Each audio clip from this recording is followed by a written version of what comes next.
Jadi dengan cara inilah aku mendapatkan visa Tejusha. Jadi caranya adalah kalian harus, karena banyak sekali yang menanyakan bagaimana sih caranya bisa mendapatkan visa Tejusha. Jadi di video kali ini gua bakal ngasih tahu bagaimana caranya biar kalian bisa mendapatkan visa Tejusha. Jadi sebelum itu jangan lupa guys, di follow dulu, di like dulu, dan di subscribe dulu yang paling penting, biar saya lebih semangat lagi tentunya untuk bisa membuat video-video yang lainnya untuk kalian. Jadi sebelum itu jangan lupa ya guys, di subscribe dulu, oke? Dan mari kita langsung saja ke pembahasan bagaimana caranya biar kita bisa mendapatkan visa Tejusha. Sebelum itu di sini saya mau ngasih tahu ke kalian apa itu visa Tejusha dulu. Sebelum kita mengetahui bagaimana cara supaya kita bisa mendapatkan visa tersebut. Nah, jadi visa Tejusha itu guys adalah visa keturunan. Dengan kata lain, dengan singkatnya, kalau misalkan kalian mempunyai keturunan di Jepang, itu kalian bisa mendapatkan visa tersebut. Jadi contohnya nih, kalau misalkan ibu kalian atau orang tua kalian itu orang Jepang, atau kakek kalian orang Jepang, atau kakek kalian orang Jepang asli ya guys. Jadi kalian itu bisa mendapatkan visa tersebut. Jadi kalau misalkan kalian itu tidak ada hubungannya dengan orang Jepang atau tidak mempunyai darah dengan orang Jepang, kalian itu tidak bisa mendapatkan atau menggunakan visa ini untuk hidup di Jepang atau bekerja di Jepang guys.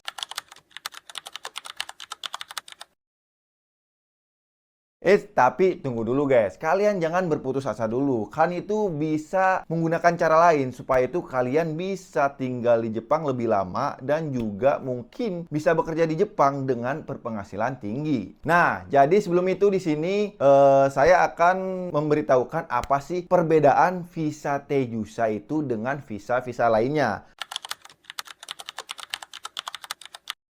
Contoh saja, kita ambil contoh kalau misalkan kita bandingkan dengan visa yang banyak sekali orang Indonesia menggunakannya. Contohnya visa Hinoji Shusei atau visa magang dan juga visa Tokutegino atau visa keahlian. Jadi di sini saya bakal membandingkan apa sih perbedaannya visa Tejusha ini dibandingkan dengan visa yang dua ini, visa magang atau visa Tokutegino. Nah, perbedaannya itu seperti ini guys. Nah, visa Tejusha ini kalau dibandingkan dengan visa Tokutegino atau magang itu banyak kelebihannya ya. Yang pertama, kalau misalkan kita menggunakan visa Tejusha ini, kita itu bisa tinggal di Jepang itu tanpa batas waktu. Nah, keunggulan lainnya dari visa Tejusha ini dibandingkan dengan visa Tokutegino atau visa magang adalah ketika kita ingin bekerja di suatu tempat, contoh misalkan kita bekerja di pabrik atau perikanan, perkebunan atau pengolahan makanan, perawat sekalipun, kita itu di sini tidak dipatok untuk mempunyai skill atau sertifikat tertentu. Misalnya kalau misalkan buat anak-anak Tokutegino ya, misal kita kalau misalkan mau ke pengolahan makanan, ya mau nggak mau kita harus punya skill pengolahan makanan. Kalau kita nggak punya, ya udah kita tidak bisa bekerja di perusahaan pengolahan makanan tersebut. Nah, beda dengan visa Tejusha guys. Kalau misalkan visa Tejusha ini, kita itu keunggulannya bisa bekerja di mana saja tanpa ada keterampilan khusus. Seperti itu guys. Nah, perbedaan dan keunggulan lainnya dari visa Tejusha ini dengan visa magang atau Tokutegino adalah visa Tejusha ini itu bisa diibaratkan mungkin seperti penduduk lokal versi seminya gitu ya. Jadi disamakan dengan orang Jepangnya. Contoh ya guys, di sini jadi kita bisa beli mobil, kita bisa beli rumah, kita bisa lahiran di sini, kita bisa ngundang keluarga dari Indonesia ke sini, kita bisa usaha di sini. Pokoknya mah seperti orang Jepang pada umumnya gitu. Cuman ya di sini kita masih dalam kewarganegaraan Indonesia. Seperti itu guys. Nah, jadi seperti itulah guys singkatnya mengenai visa Tejusha atau visa keturunan atau visa penduduk jangka panjang. Jadi dengan visa ini kita itu bisa hidup atau tinggal di Jepang tanpa batasan waktu dan juga kita bisa bekerja di mana saja. Nah, sekarang waktunya kita masuk ke bagaimana caranya supaya kita bisa mendapatkan visa ini atau visa Tejusha ini guys.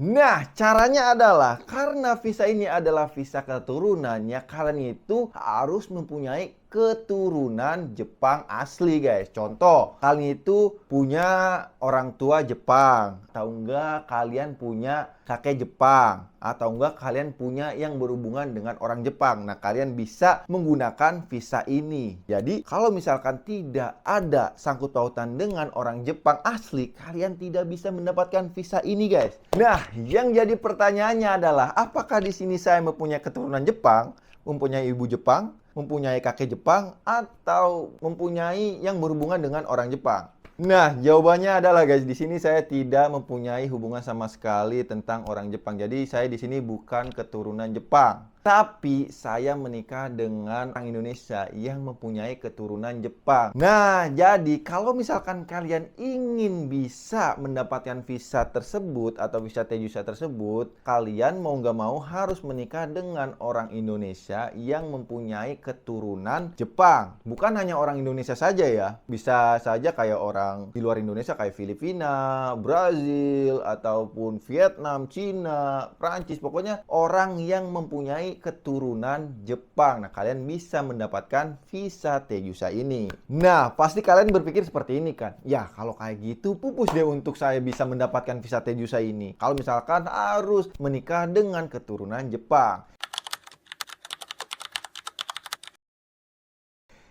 Tunggu dulu guys. Banyak sekali cara untuk kita bisa tinggal di Jepang lebih lama dan juga mempunyai kerjaan dengan gaji yang tinggi di Jepang. Jadi tidak ketergantungan kalian itu harus menggunakan visa yang seperti saya gunakan ini. Nah, di sini saya bakal kasih contoh atau cara biar kalian bisa mendapatkan visa ini ataupun cara lain biar kalian supaya bisa tinggal lebih lama di Jepang dan mendapatkan gaji yang tinggi ketika kalian bekerja di Jepang dan hidup di Jepang. Nah, cara yang pertama adalah cara yang akhir-akhir ini sudah banyak, mungkin sudah pernah sering kita lihat ya, yaitu adalah menikah dengan orang Jepang.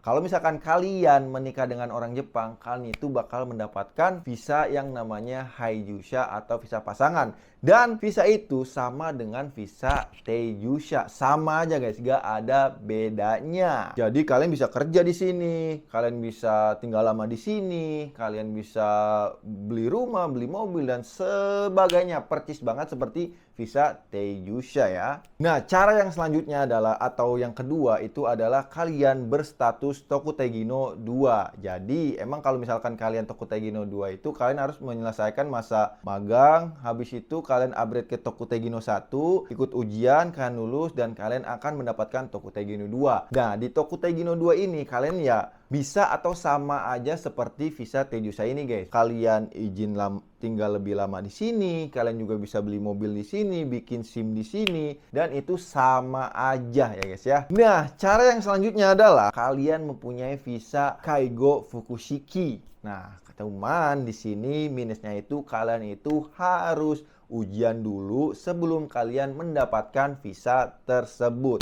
Kalian bisa searching di Google bagaimana supaya bisa mendapatkan visa Tokutegino 2 ataupun visa Kaigo Fukushiki. Silakan kalian cek aja di Google ya, cara-caranya banyak banget kok. Nah, yang selanjutnya adalah kalian punya visa engineering. Visa engineering ini kalian itu bisa tinggal lama di Jepang guys, ataupun juga kalian bisa berpenghasilan tinggi ketika kalian bekerja di Jepang. Untuk mendapatkan visa ini, biasanya itu syaratnya itu kalian itu harus menyelesaikan kuliah dulu itu. Ya minimal D3, lebih bagus S1 sampai S2 lah, seperti itu guys. Nah, cara mendapatkannya seperti biasa silahkan kalian searching di Google-nya. Nah, cuma di sini cara yang paling singkat yang emang kalian benar-benar ingin mendapatkan visa Teijusha ataupun visa Haijusha, visa pasangan, itu adalah kalian menikah dengan orang Jepang. Jadi kalian itu bisa tinggal di Jepang lebih lama dan juga berpenghasilan lumayan ketika kalian berada di Jepang dan bekerja di Jepang guys. Nah, jadi seperti itulah guys singkatnya mengenai visa Teijusha ini. Jadi bagaimana tadi cara mendapatkannya, keunggulannya, kelebihannya, dan lain-lain. Nah, itu dia guys, sedikit pembahasan mengenai visa Teijusha ini. Semoga kalian paham dan semoga bermanfaat buat kalian ya. Dan cukup untuk video kali ini. Mohon maaf kalau misalkan ada kesalahan dalam penyampaian, mohon dimaafkan ya guys. Dan jangan lupa guys, saya ingatkan lagi subscribe ya. Dan sampai bertemu di video selanjutnya. Bye-bye.